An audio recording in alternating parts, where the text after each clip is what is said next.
Chapter 1134 akan menjadi penutup tahun yang sangat wadaw. Nah, garis besar di sini kita akan memprediksi nih kira-kira apa yang akan terjadi untuk chapter 1134 nanti. Ya, terutama kita nih setelah libur 1 minggu kemarin kemungkinan besar akan disajikan hal yang sangat luar biasa. Makanya pastikan kalian tonton video sampai habis agar tidak ada informasi yang miss dan juga setengah-setengah. Dan pastikan juga buat para players baru bisa bantu subscribe dan nyalakan bel notifikasinya. Nah, mari tanpa basa-basi lagi kita langsung saja wadaw.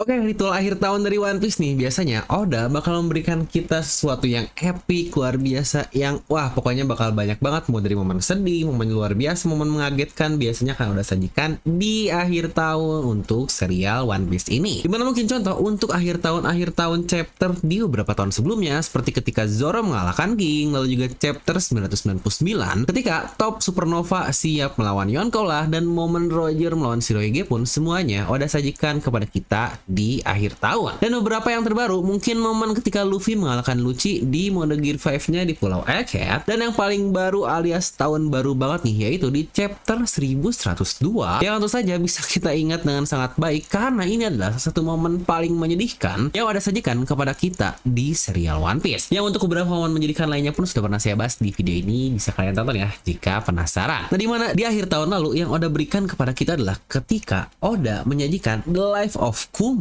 alias bagaimana kehidupan Kuma yang sangat-sangat menyayat hati dimulai dari kecilnya sampai akhir hayatnya. Bisa dibilang yang diperlihatkan dia terus berlari yang sejujurnya ini sangat-sangat sedih sekali. Yang baik lagi ya, itu pun menjadi chapter penutup tahun resmi dari majalah Shonen Jump yang ada di Jepang sana.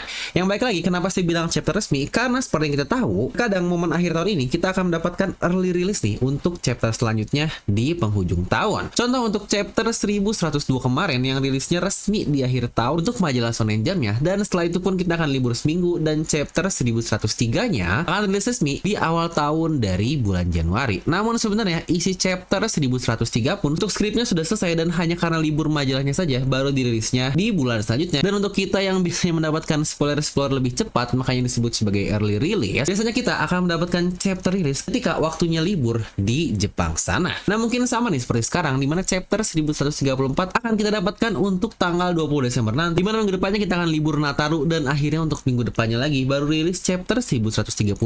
Namun karena early release, maka biasanya di akhir tahun nanti kita akan mendapatkan chapter 1135 ini. Ya, lagi-lagi ini seperti mencuri start nih untuk kita-kita yang biasa baca online secara ilegal untuk mendapatkan isi chapter terbaru. Nah, jadi kira-kira apa yang akan terjadi di chapter 1134 ini? Ya, mengingat pola yang kita bahas sebelumnya, kalau satu di antara dua chapter akhir tahun dari One Piece akan selalu disajikan hal-hal yang sangat gila, dimana chapter resmi ini bisa menjadi pembukanya lah, dan untuk chapter selanjutnya yang akan menjadi sangat epic, contoh tadi 966 adalah Roger melawan Shirohige, dimana 967 atau non resmi yang keluar di akhir tahun adalah momen Roger yang sampai ke Pulau Love Tale, atau chapter 999 dan juga 1000 atau 1035 dan 1036, dimana ketika King kalah plus kita juga mendengar nama Joy Boy dari Kaido dan selanjutnya.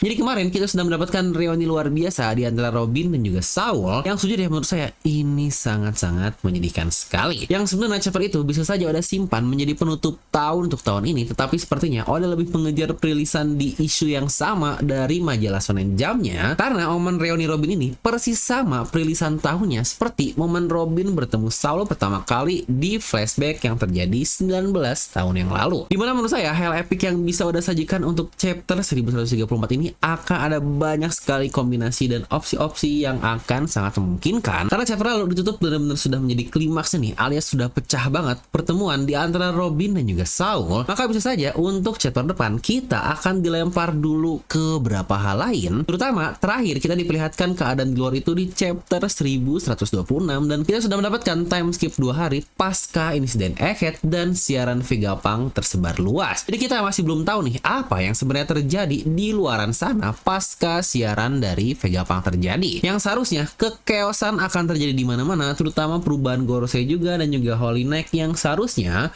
akan mulai agresif dan mereka akan turun gunung alias mulai bergerak. Yang sejujurnya jika kita diperlihatkan chapter untuk keadaan dunia, menurut saya ini akan menjadi hal yang sangat-sangat efek sekali. Apalagi akhirnya jika diperlihatkan wujud orang-orang dari Holy Knight, terutama sosok-sosok misterius yang Oda perlihatkan masih dalam siluet kepada kita. Namun jika kita masih melanjutkan ke sisi Robin dan juga Saul, maka beberapa opsi yang mungkin dibahas tentu saja adalah bagian dari Void Century dan pastinya nikahnya Luffy juga. Ya benar, Saul yang tentu saja bisa dibilang semua yang Vegapunk sampaikan di siaran tersebut diketahui secara sempurna juga oleh orang ini. Bukankah Vegapunk mendapatkan semua informasi tersebut dari perpustakaan yang ada di Pulau Elbaf tersebut? Dan ini kita sekarang berada langsung di hadapan semua informasi yang dibutuhkan, di mana di sebuah library atau perpustakaan dinamakan sebagai The Owl Library. Dan buat kalian yang sadar, Oda membuat referensi ini dari mitologi Nordik lagi yang bernama Mimis Brunner, yang ini gimana nyebutnya, Mimis Brunner, pokoknya ya tulisannya seperti itulah. Di mana hal ini disebut juga sebagai The Spring of Knowledge, dan itu adalah lokasi dari perpustakaan yang Oda sajikan kepada kita di chapter 1133 kemarin. Di mana dalam mitologinya Mimis Brunner ini menjadi tempat disimpannya semua pengetahuan yang ada dalam mitologi Nordik. Dan di versi One Piece sedikitnya saja sudah membuat Vegapunk menyiarkan sesuatu yang sejujurnya menurut saya itu sangat-sangat lengkap sekali yang kita ketahui. Jangan lupa ya, Saul juga disebut sebagai guru sejarah di Pulau Elbaf. Dan cuy, sejarah di Pulau Elbaf ini sejauh apa untuk lingkupnya? Jangan lupa manusia tertua yang kita ketahui yang masih hidup saja adalah tetua Jarul yang sudah berusia 400 tahun saat ini di Elbaf. Dimana 400 tahun itu udah setengahnya dari Void Century. Jadi kalau seukuran Saul nih, misal dia mau nyeritain sejarah yang cuma jarak 1-2 keturunan doang mah bukan sejarah, karena kakeknya aja bahkan mungkin sudah melewati masa dari Void Century. Dimana sejarah itu seharusnya ya bisa masalah buyut, nenek moyang yang jauh, dan mungkin kita akan mendapatkan sejarah panjang untuk One Piece ini sebelum masa Void Century dimulai. Ya lagi-lagi minimal 1000 tahun lalu atau bahkan 2000 tahun yang lalu. Jangan lupa kita juga pernah mendapatkan hal ini dari kerajaan Alabasta yang dibangun 4000 tahun yang lalu, dan bahkan Tree of Knowledge awal buku-buku Ohara ini pun dalam pohonnya sudah ada sejak 5000 tahun yang lalu. Jadi menurut saya Void Century itu adalah bagian kecil dari berbagai sejarah yang ada di serial One Piece, yang mungkin kita akan mengetahui sebagian cerita dari Vegapunk yang bilang juga kan kalau dunia One Piece ini semuanya bentukannya satu, tidak terpisah-pisah seperti sekarang. Dan kita juga mungkin akan diperlihatkan bagaimana wujud sebelum air laut naik setinggi 200 meter. Yang lagi-lagi tentu saja kita perlu mendapatkan juga kan kisah tentang Joy Boy di serial ini, yang menurut saya kisah ini akan menjadi kunci juga untuk mengetahui tentang Nika, dan Nika ini akan berhubungan dengan Luffy. Atau bukankah, jangan lupa, Luffy bahkan masih belum tahu kalau dia ini makan buah iblis Zoan, karena dia masih gomu-gomu sana, gomu-gomu sini, yang dia masih belum tahu apa core dari kemampuannya. Jadi kalau kita mendapatkan kisah dari Void Century, kira-kira apakah sudah pada siap? Atau mungkin ya ini untuk entar saja yang kita nggak tahu kapan Oda akan berikan kepada kitanya nanti lagi. Tapi lagi-lagi menurut kalian seperti apa di chapter 1134 nanti? Coba tuliskan pendapat kalian di kolom komentar. Dan seperti biasa, semoga kalian terhibur dengan video ini. Like aja kalian suka, dislike aja kalian suka, jangan lupa untuk subscribe dan juga share ke teman kalian. Gue Devil pamit, and I'll see you guys next time.